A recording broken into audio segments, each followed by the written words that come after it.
Assalamualaikum warahmatullahi wabarakatuh. Alhamdulillahirabbil alamin. Assalatu wassalamu ala arsyafil anbiya'i wal mursalin wa ala alihi wa sahbihi ajmain, amma ba'du. Jumpa lagi kita para petani maju Indonesia.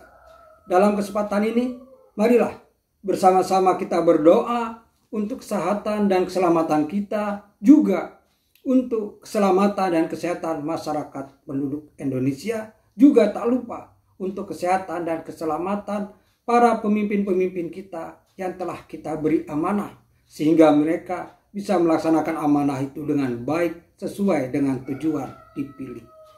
Dan kita semua berdoa agar pekerjaan serta aktivitas yang akan kita lakukan pada hari ini berjalan lancar dan sukses, karena kita semua mempunyai semangat dan motivasi yang tinggi untuk selalu melakukan hal-hal yang terbaik.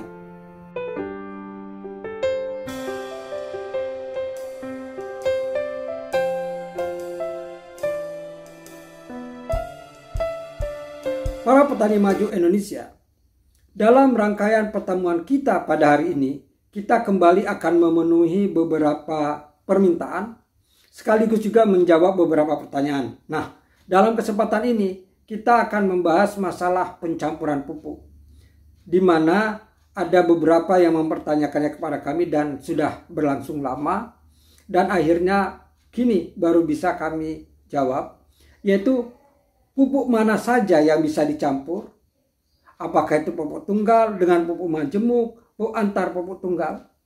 Karena pada dasarnya dalam teknik pencampuran pupuk ada yang dianjurkan untuk dicampur, ada yang dianjurkan untuk dicampur pada saat mau dilaksanakan aplikasi, dan ada juga pupuk yang tidak baik untuk dicampur atau tidak boleh untuk dicampur karena akan memberikan efek yang tidak baik atau antagonis di dalam reaksi di dalam tanah.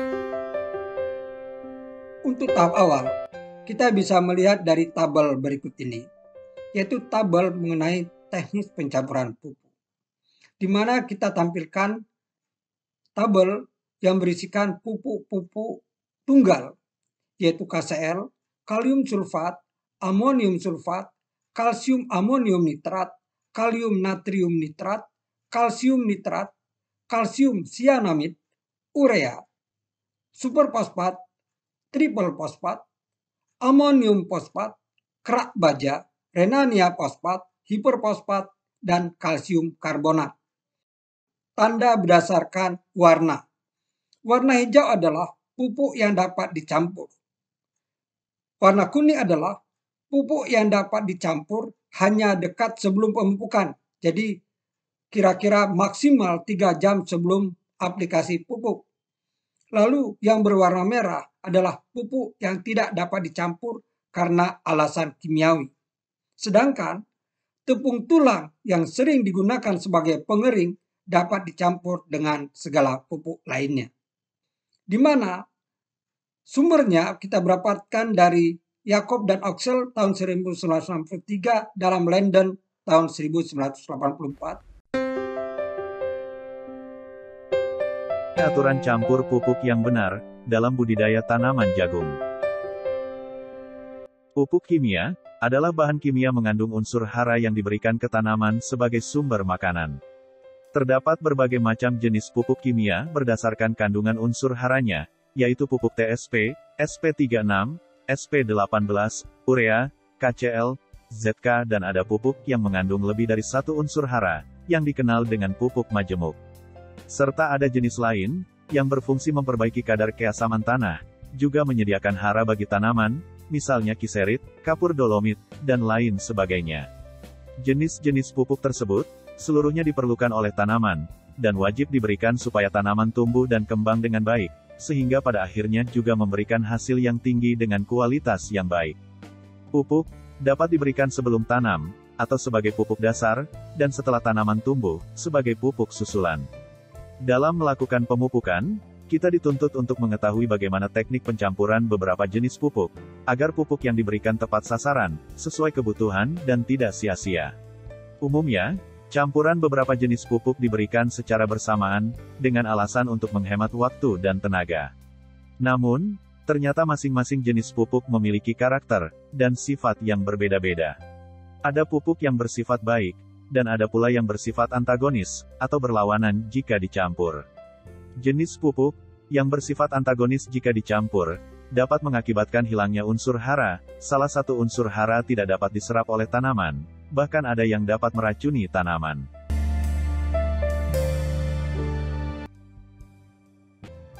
Berikut ini beberapa jenis pupuk kimia yang tidak boleh dicampur dalam satu aplikasi, yaitu pupuk amonium, atau urea, dan pupuk fosfat.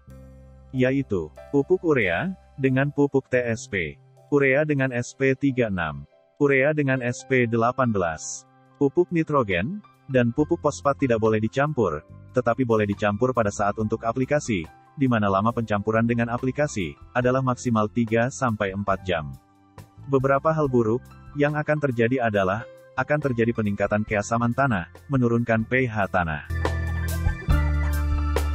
B. Pupuk urea, dan pupuk KCl. Pupuk urea dan pupuk KCl tidak boleh dicampur.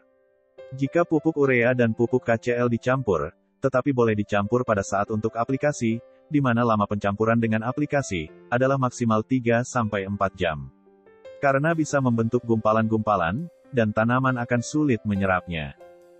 C. Pupuk kalium, dan kapur kiserit. Yaitu, A. Pupuk KCl, dengan kapur kiserit. Dan, B. Pupuk ZK, dengan kapur kiserit. Kiserit, adalah mengandung unsur magnesium, atau Mg, dan belerang, atau S. Pupuk kalium, dan pupuk yang mengandung unsur magnesium, dan atau sulfur, bersifat antagonis, sehingga tidak boleh dicampur. D. Pupuk kalium, dan kapur dolomit. Yaitu, A. Pupuk KCl, dengan kapur dolomit. Dan, B. Pupuk ZK, dengan kapur dolomit. Kapur dolomit mengandung unsur magnesium, atau Mg, dan kalsium, atau Ca. Unsur kalium, dan magnesium bersifat antagonis, begitu juga unsur kalium dengan kalsium. Apabila unsur kalium dan kalsium dicampurkan, akan mengakibatkan unsur kalsium tertekan sehingga kalsium tidak dapat diserap oleh tanaman secara sempurna. E. Pupuk kalium dan fosfat boleh dicampur. Pupuk kalium dan pupuk fosfat boleh dicampur. Pupuk kalium, seperti KCl dan pupuk fosfat, misalnya SP36 boleh dicampur dan diaplikasikan bersamaan. Atau pupuk ZK dan pupuk TSP juga boleh dicampur. Pupuk kalium dan pupuk fosfat tidak bersifat antagonis, sehingga bisa diaplikasikan bersamaan atau dicampur. Demikianlah beberapa contoh di antara pencampuran pupuk yang bisa kami sampaikan. Sebagai tindak lanjutnya silakan melihat tabel pencampuran pupuk, sebagaimana yang telah kami tampilkan tadi. Dan apabila diperlukan lebih detail, bisa di-download dari website yang menyediakannya. Semoga berkenan dan bermanfaat. Demikianlah penjelasan dan paparan yang bisa kami berikan. Mudah-mudahan bisa difahami dan dimengerti, dan menjadi dasar dalam kita melakukan teknik pencampuran pupuk di lapangan. Kiranya cukup sekian dari kami. Mohon maaf apabila ada kesalahan. Billahi taufiq wal hidayah. Assalamualaikum warahmatullahi wabarakatuh.